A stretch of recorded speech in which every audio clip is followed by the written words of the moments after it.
যুক্তরাষ্ট্রকে দায়ী করলেন পুতিন। মধ্যপ্রাচ্যের চলমান সংঘাতমূলক পরিবেশের কারণে মার্কিন যুক্তরাষ্ট্রকে দায়ী করেছেন রাশিয়ার প্রেসিডেন্ট ভ্লাদিমির পুতিন। বৃহস্পতিবার 5 ডিসেম্বর এক প্রতিবেদনে খবর দিয়েছে আনাদোলু এজেন্সি। রাশিয়ার দ্বিতীয় বৃহত্তম এবং গুরুত্বপূর্ণ রাষ্ট্রীয় মালিকানাধীন ভিটিভি ব্যাংক আয়োজিত এক বিনিয়োগ সম্মেলন বক্তৃতায় পুতিন বলেন, সংকট থেকে বের হতে মস্কোর নতুন লজিস্টিক চিন্তা একটি অনিবার্য প্রক্রিয়া। এতে অর্থনীতি ও বাণিজ্য বৃদ্ধি এবং ভূ রাজনৈতিক ঝুঁকি মোকাবেলা করতে হবে। ইউক্রেনের সেনা অভিযান শুরুর পর থেকে ইউরোপের নিষেধাজ্ঞায় এখন এশিয়া ও আফ্রিকার সঙ্গে রাশিয়ার তেল বাণিজ্য হচ্ছে। ক্ষতিপূরণ হিসেবে রাশিয়াকে মূল্য ছাড়ে বিক্রি করতে হচ্ছে জ্বালানি তেল।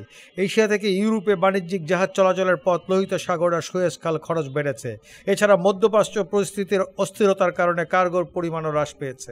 পুতিন সুয়েজ খালের উদাহরণ দিয়ে পুতিন বলেন, কার্গোর পরিমাণ হ্রাস পেয়েছে, এটা তার দেশের জন্য দুঃখজনক। মধ্যপ্রাচ্যের চলমান সংঘাতমূলক পরিবেশের কারণে মার্কিন যুক্তরাষ্ট্রকে দায়ী করেছেন রাশিয়ার প্রেসিডেন্ট ভ্লাদিমির পুতিন। প্রাথমিক ভূ রাজনৈতিক ঝুঁকি তৈরির পিছনে মার্কিন যুক্তরাষ্ট্রকে সক্রিয় এবং বেশ আক্রমণাত্মকভাবে মধ্যপ্রাচ্য কাজ করছে। তিনি আরও বলেছেন যে অর্থনীতি এবং লজিস্টিক রুটগুলো ক্ষতিগ্রস্ত হচ্ছে, যার ফলে অনেক জাহাজ আফ্রিকা দিয়ে পাঠাতে বাধ্য হচ্ছে।